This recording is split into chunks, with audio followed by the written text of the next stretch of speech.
si us sembla, comencem la recta final d'aquest matí.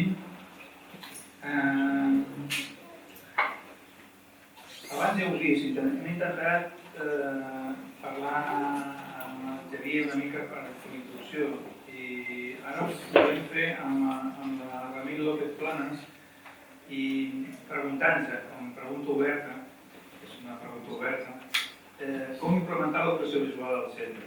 Aquest és una mica ho hem avançat, però volíem aprofundir en alguns aspectes que ja han sortit i que estaria bé aprofundir una mica. La Ramil López Planas és directora de l'Institut La Sínia de Parets del Vallès, al Vallès Oriental. Ella és mare de 2 fills i ha estat 10 anys a l'aula d'acollida.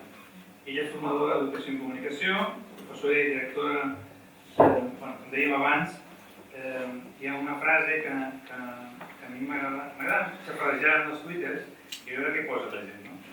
I m'agrada molt una frase que en el seu Twitter diu acompanyant fills adolescents.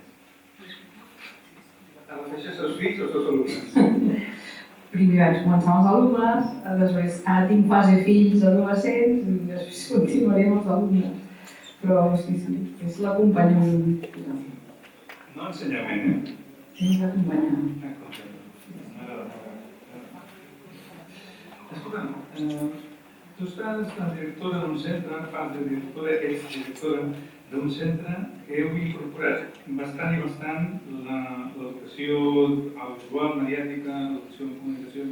Explica'ns a grans trets com ho heu fet i a quins anys us vau encomanar. Jo és que quan vaig arribar a aquest centre ja hi havia l'equip directiu que era molt pro-cinema, molt utilitzar les pel·lícules no només com a entreteniment, sinó com a eix vertebrador d'algun projecte i doncs jo em vaig encomanar amb ells, amb aquesta manera de fer i de treballar al cinema i les produccions a l'aula. I hi va haver un moment que, per qüestions de centre, es va dissenyar una mena de projecte audiovisual de centre per si en un futur podíem demanar uns cicles formatius o així que tinguéssim com una base creada de projecte digne. Llavors això sí que està com creat i dissenyat, però està com en el calaix. I el que fem a nivell de centre sí que és incorporar els mitjans des de primer a quart d'ESO amb diferents projectes que anem fent. A grans trets és dintre de cada assignatura, de cada àmbit, de cada projecte, com incorporem el cinema i la producció a cada moment. I hi ha diferents fases, diferents projectes, diferents maneres d'anar-ho incorporant. I quants anys vau tardar des que van començar aquesta línia fins avui? Quant de temps vau tardar? Jo crec que des dels inicis, perquè una de les creadores del centre, aquest any 2022-23 farem 10 anys, per tant és un centre recent, nou, però ja va néixer amb aquesta visió més de treball global, de projectes, d'aquest treball competencial. Llavors el cinema es va entendre com un eix vertebrador també del centre. I llavors la sort és que hi havia una cap d'estudis que era molt capdavantera d'aquest sistema. Llavors vaig arribar jo i com vaig agafar el relleu i també em van donar hores per fer cinema a quart amb una optativa, que també tinc el temps de tenir 3 hores a la setmana per treballar extensament això. I a part també tinc la sort de tenir a l'equip, ara que hi ha de professors, gent que li agrada molt també treballar amb mitjans audiovisuals. Llavors, tot i no tenir formació, també ho vull dir, que jo he estudiat filologia catalana, jo no he pogut fer comunicació audiovisual ni res, he fet formació permanent a l'estiu de professorat, que això sí que m'ha anat molt bé i m'ha donat eines per tirar endavant, però que molta formació en aquest sentit no tinc, que jo és el que volia transmetre també. Ja parlarem.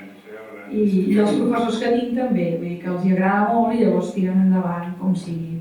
I en tots els cursos de primer a quart treballeu al cinema o hi ha algun... Com ho estructureu? Clar, a primer d'ESO sí que jo ho incloc més dins dels projectes. Tenim uns projectes d'àmbit lingüístic on treballem català, castellà i anglès de manera conjunta, unes 4 hores i mitja a la setmana, i en aquestes franges de projectes és on incorporem més la producció. Per exemple, i a més també hi ha altres àmbits. A primer, especialment, el professor de socials fa unes prediccions meteorològiques que utilitza ja les tablets que tenim i el croma. Llavors, a primer, realment es troben amb aquesta producció audiovisual.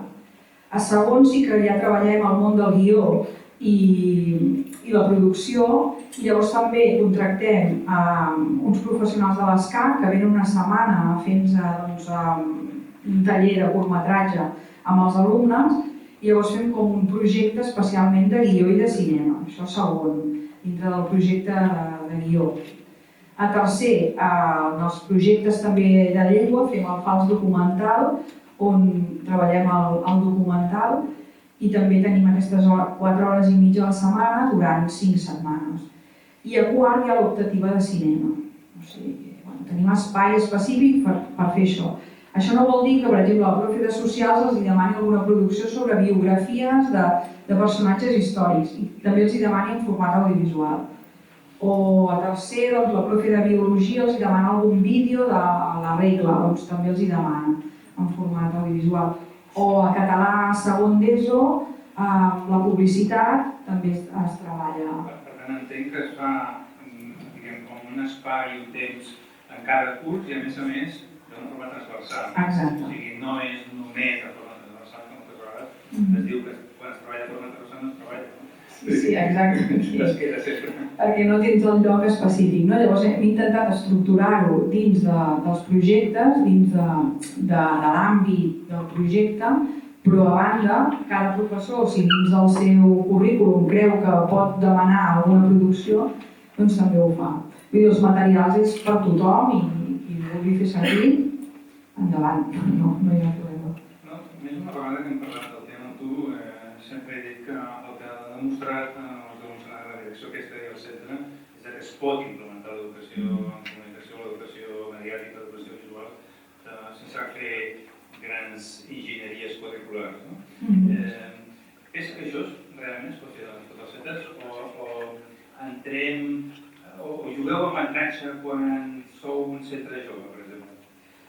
Jo no crec que sigui si és jove o no jove, sinó que creure que es pot implementar d'alguna manera en algun format.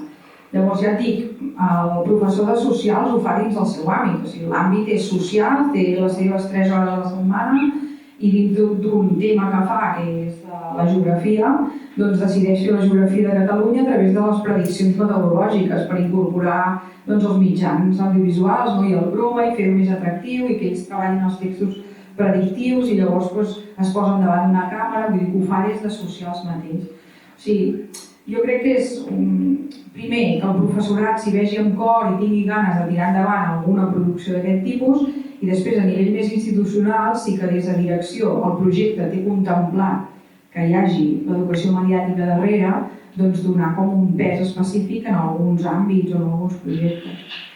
No cal tampoc amagar que també és gràcies a una direcció que s'ho creu. Sí, clar, això és gràcies. És tu darrere allà. Clar, de fet, jo vaig marxar de l'altre institut perquè, clar, jo havia començat a fer alguna cosa de vídeos i d'imatge i so i tal, no? Però clar, em quedava molt reduït el meu espai a l'aula d'acollida o en el context meu, no?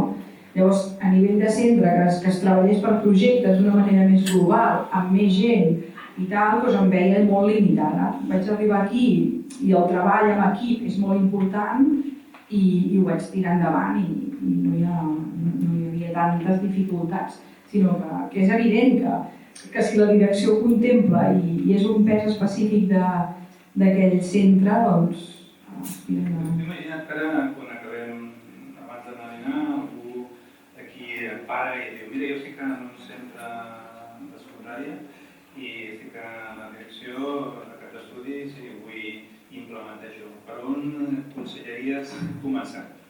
Molt difícil aquesta pregunta.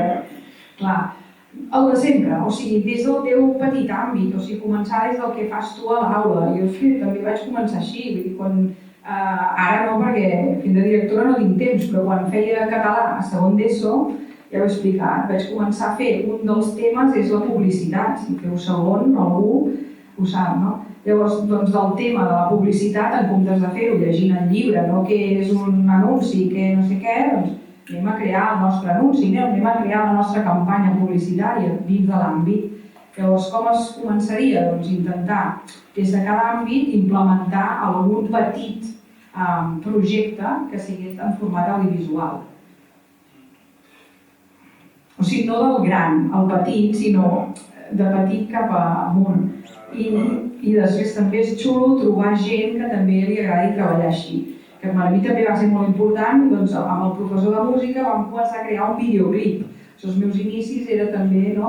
Amb els de l'aula d'acollida i els de música de primer C vam fer un videoclip sobre una cançó dels Catarres i els vam aconseguir fer venir, perquè no eren tan coneguts. Llavors, doncs... Sí? Era el Tintín. Sí, doncs això, em pensava aquí. Per tant, no necessitem un temps, un espai determinat? Sí, això és bàsic per fer coses més grosses, no? Si vull fer un curtmetratge, si vull dedicar-me a fer un projecte, no sé què. Ara, si vull incorporar l'educació mediàtica, ho puc fer des de l'àmbit. A primera hora amb el Xavier Brail hem estat comentant precisament això, i ell deia una de les coses és l'actitud, que s'ho deia també vam parlar de Girona, això, però realment series aquest parer també? L'actitud és... L'interès que a l'espai? Home, si tens interès, trobes l'espai. Ja t'ho he dit. Ara, després pot ser que estiguis limitat, que no vagis més enllà. És un problema.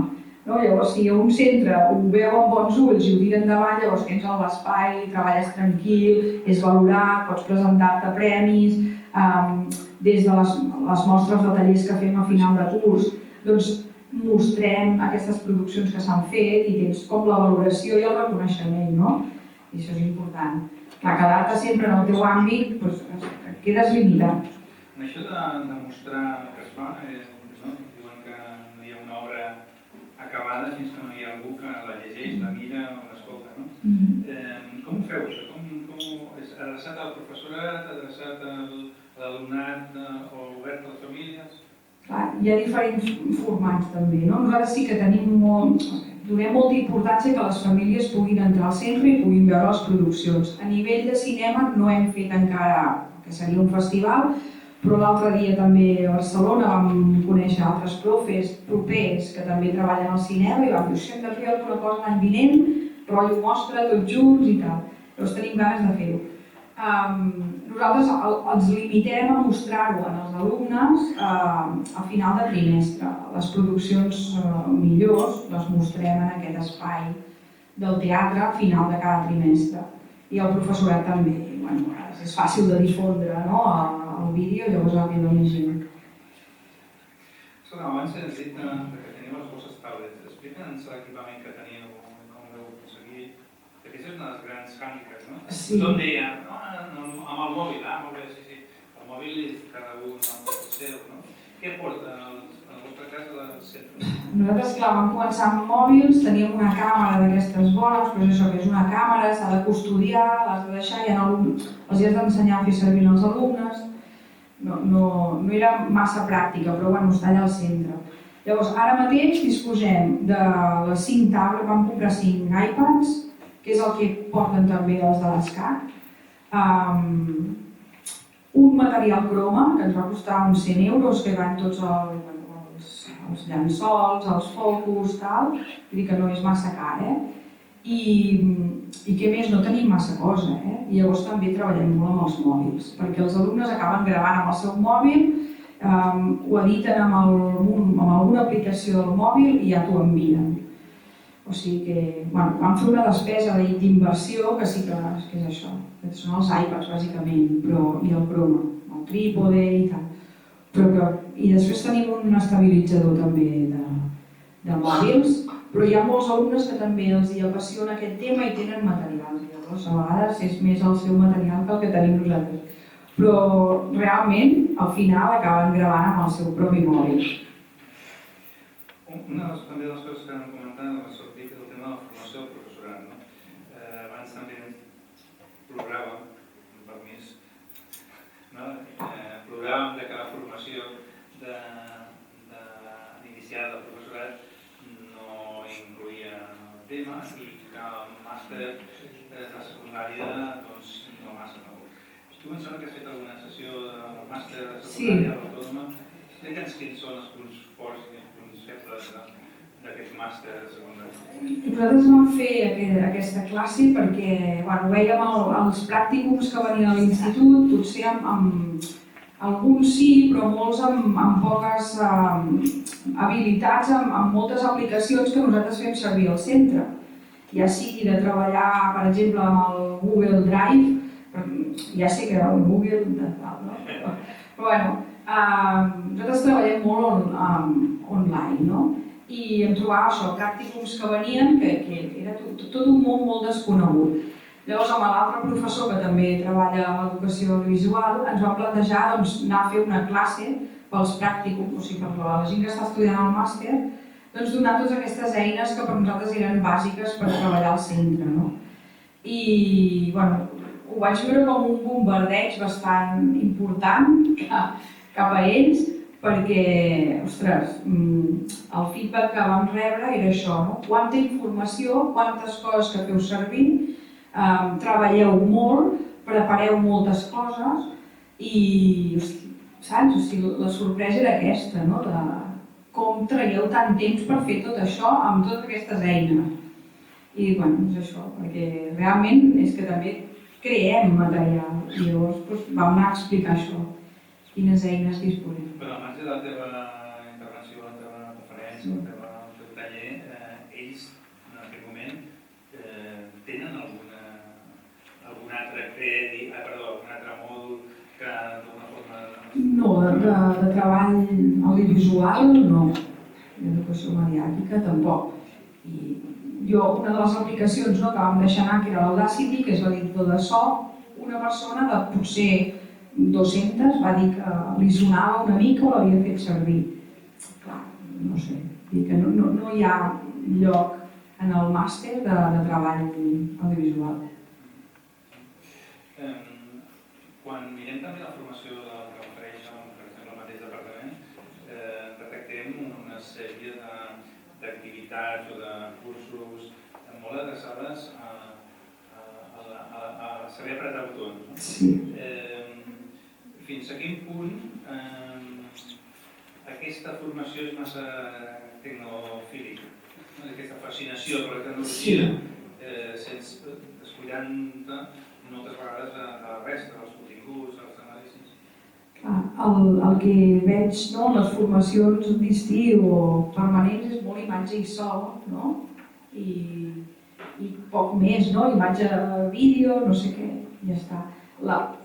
Aula Mèdia sí que ofereix aquesta formació més global, més de reflexió i més d'incorporació de l'educació mediàtica, que està molt bé, però després Drac Màgic també ofereix alguna cosa i l'ESCAC sí que ofereix la narrativa audiovisual per docents, que està molt bé, no fa massa que ho fa, és molt recomanable i realment és com posar-te davant de la càmera i produir. Llavors, hi ha cosetes, però no massa. I moltes sí, centrades en l'ús de la tècnica o de l'aplicació, no tant el que representa l'educació en comunicació. Hi ha una qüestió del vostre projecte que podríem dir que està molt centrat en la producció. Com que tens poca formació i tal, t'acabes ficant en què ha de sortir algun curt o alguna producció final. Però també he après al llarg dels anys que a vegades és per fer petits exercicis on s'aprèn més en això. Ara ens fixem en la il·luminació i anem a gravar només 30 segons del que significa il·luminar bé i tal, no sé, vull dir que sí, hem de passar més, no tant de la producció final o de la creació d'un producte acabat, sinó de petits exercicis, com el que dèieu abans, d'una redacció. També hem de tirar cap aquí. Per tu, concretament. Què és el més important? El procés o el producte? Totalment el procés, al cap dels anys jo crec que sí, que em quedo amb el procés, perquè pots fer molts exercicis i llavors si el procés està ben fet i l'alumne ho ha acabat integrant, pot acabar fent un producte final bo, que és el que m'ha passat amb unes alumnes aquest any, sense haver-los demanat res. Ostres, el repte final que teníem, doncs havien incorporat tots els petits exercicis que havíem anat fent al llarg de l'any, no? I dius, ostres, xapó, no? O un nano que em va arribar, mira, he fet un curtmetratge jo sol a casa, amb la seva mare, la seva iaia, no sé què, tal, allà, tots d'actors, i realment hem incorporat, no? La il·luminació, el pla no sé què, vull dir que veies, doncs, això, no? Que també és l'aprenentatge aquest significatiu, no? De quan fas el producte final o quan fas la redacció final, has d'haver incorporat tots els petits aprenentatges que has anat fent, no? I llavors és això, vull dir, no potser centrar-nos en que realment hem de fer el producte bo al final, sinó fer petits exercicis i al final, doncs, el repte hi ha d'haver tot això que has après. Bé, és una metodologia innovadora, no? Sí? Vale, perdoneu, que estic aquí. Sí, no m'ho diu. D'acord, sí. Una de les coses que l'altre dia vam trobar en un taller i l'impartia el Joan González.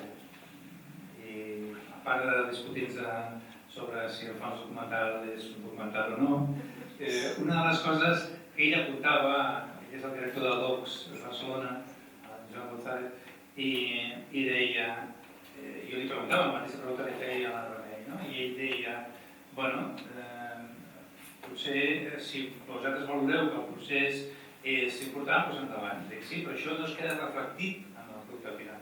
Diu, doncs feu un making of. Em va semblar genial, algo tan simple que d'alguna forma moltes vegades fem, no? I és a dir, com reflectim el procés en aquest allò, i és fer el making of de com fem, que malgrat que després el producte final sigui, perdó, però no reflecteix tot el treball que hi ha darrere. I em va semblar una idea genial, no? L'agafo.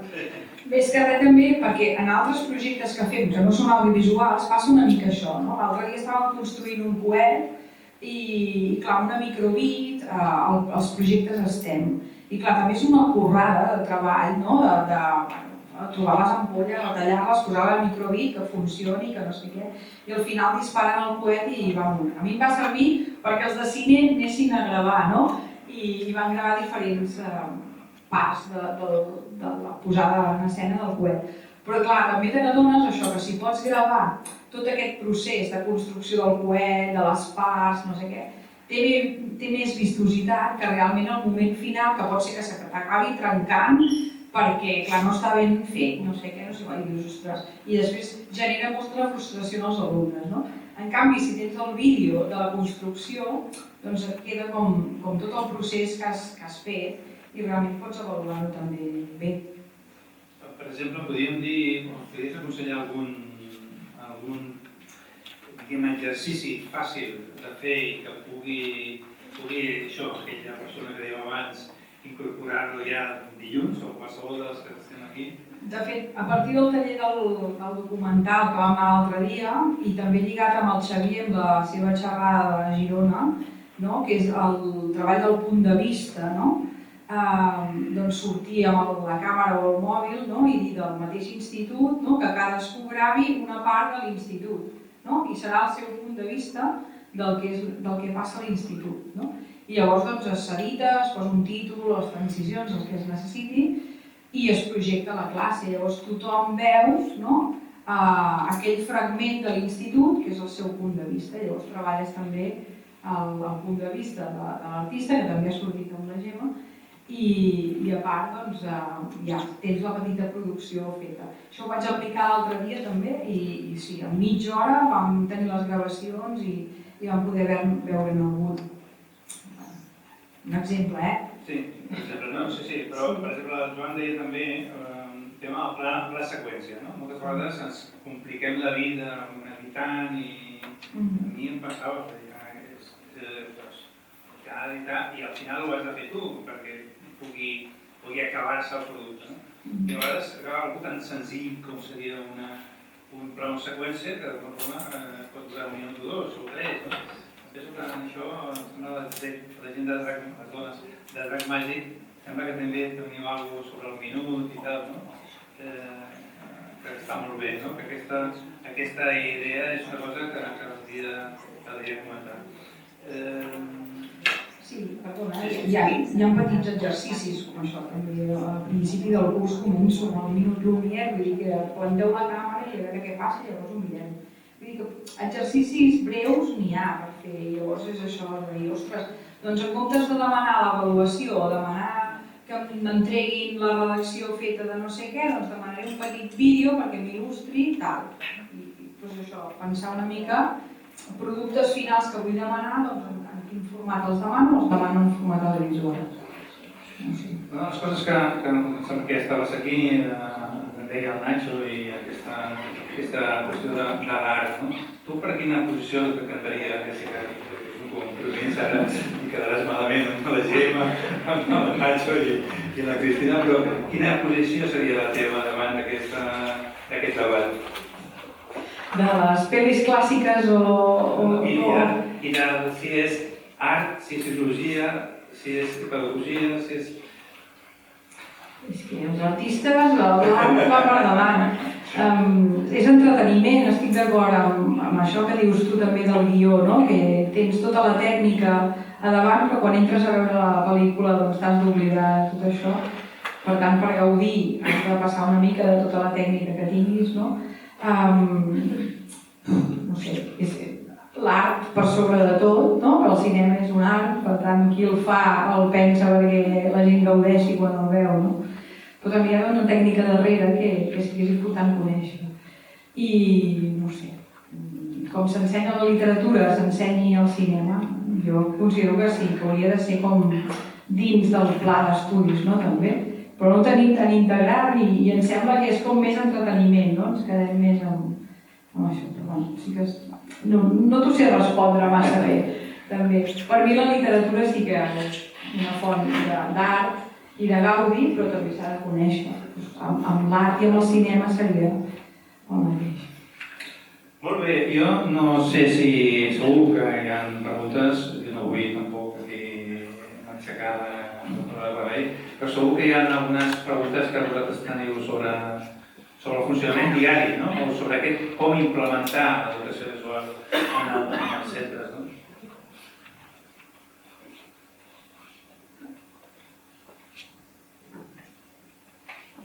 Ara tenim temps, Hola, bon dia. Hola. Com a directora de centre, llavors, la majoria del teu personal té el perfil o està seleccionada amb algun tipus de perfil per tal de poder ajudar-te a portar a terme el teu projecte educatiu de centre? Clar, jo quan vaig arribar al centre els perfils ja estaven creats, també t'ho dic. Hi ha un perfil TIC, que és el de la llengua catalana, que té el perfil TIC, però precisament no és la que fa més producció audiovisual. I els altres dos no tenen el perfil. O sigui, que la gent no tinc gent amb perfil per fer educació mediàtica, no. És gent que li agrada i ho tira endavant. Purament casual, doncs sí. Tornem allò de l'actitud, no? Sí.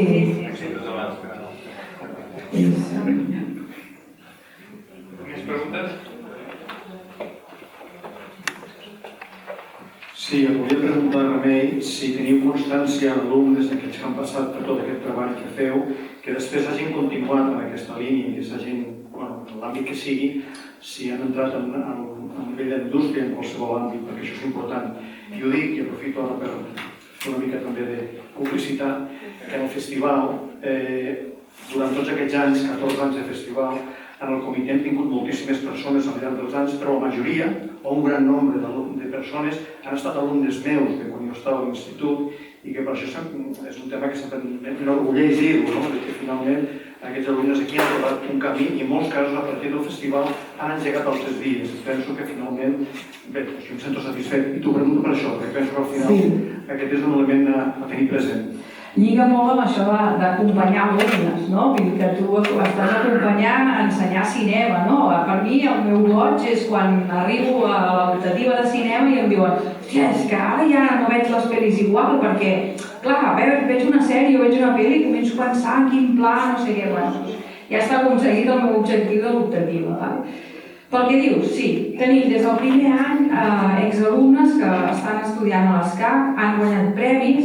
El primer any de l'optativa, doncs, un va guanyar un premi a Barcelona. Després, aquest sí que no sé si cap al tema tècnic i això sí. De fet, aquest any teníem un grup que ja els dèiem els Tarantino Team perquè eren brutals, eren 5. Arribaven a l'institut amb tot de material propi, no sé què, càmeres, tal. I ara aquests nanos, un parell, estan fent el batxillerat artístic a Granollers i un d'ells va guanyar l'any passat el premi de l'ESCAC, el premi de curtmetratges de l'ESCAC, i aquest any s'ha tornat a presentar i d'haver tornat a guanyar. Ja no està amb mi, però sí que segueix el recorregut. I de fet la que estava allà de l'ESCAC es va acostar i li va demanar si realment continués els estudis cinematogràfics, perquè suposo que es van quedar bastant impactats amb el curtmetratge que va presentar, no? Vull dir que sí, és xulo, no?, veure que aquestes petites peces que tu tens ganes i actitud i temps de fer, doncs a algun alumne li arriba molt i continua. I aquest any tenim un nano que vol estudiar disseny, però també fa molt producció audiovisual. Vull dir que suposo que anirà cap a l'animació, però el bagatge de narrativa audiovisual també va bé que el tingui. Sí, és guai això. Abans se feia una pregunta molt concreta del procés o el producte final. Ara que les dones de Rec Màgic no se senten, et comentaria externalització d'aquesta educació, seria a través d'ESCAC o a través dels tallers de Rec Màgic, o incorporació en el centre d'aquest saber fer. L'ideal és que estigui integrat en el centre i que cadascú pugui, en qualsevol moment, demanar el producte audiovisual en comptes de demanar-lo del format clàssic. Però clar, no tothom ni està preparat, ni té l'actitud, ni sap com posar-s'hi. I a vegades fa molta por. No perquè no vulguis, perquè dius, hòstia, això mola molt, però no saps com posar-t'hi. Aleshores, el format que fan els de l'ESCAC és que representa que venen 20 hores i et fan com de... O sigui, tu pots fer el taller a l'estiu com a docent, però la idea que vingui al centre és que tu estiguis les 20 hores com a docent al seu costat i vagis aprenent, perquè l'any següent ja no hagin de tornar i ho puguis fer tu. Però clar, això vol dir, a nivell organitzatiu de centre és complicat també, perquè vol dir que el professor ha d'estar les 20 hores només amb ells i clar, no és massa viable. Però l'ideal seria això, formar-se bé per anar transmetent-ho tu. Llavors pots contractar un taller específic un any, perquè a més econòmicament tampoc surt rentable de fer-ho. O sigui, l'ideal és que el profe estigui format, però clar, no tothom ho està. Més preguntes?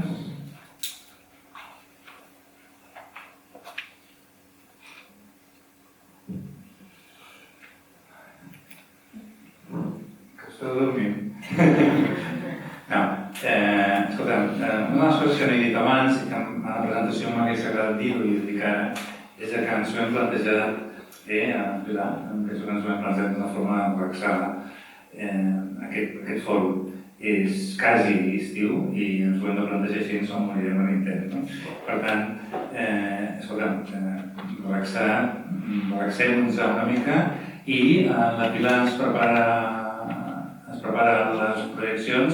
Us aconsello molt que no us les perdeu i en tot cas agrair a la Remei les seves idees, propostes i treball, sobretot treball, perquè com he dit més una vegada ha demostrat que l'educació en comunicació es pot integrar en els centres sense fer masses enginyeries curriculars. Gràcies.